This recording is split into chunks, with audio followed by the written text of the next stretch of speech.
তুই একটা বাজে মহিলা, এই বিছানায় মুতে লজ্জা করে না? ওকে একটু হাতটা সরাতে বলো। এই হাতটা সরা, তো লজ্জা করে না বিছানায় মুতে? আমি তো লজ্জা করে না বিছানায় তোমার মুতে? ছেলেকেও বুঝিয়ে দাও। কি বুঝিয়ে দেবো?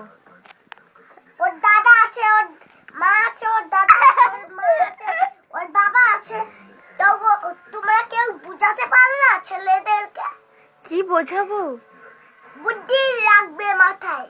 বুদ্ধি নেই তো। একটা কথা শুনে নাও যেন মাথায় থাকে। কি শুনে নেব?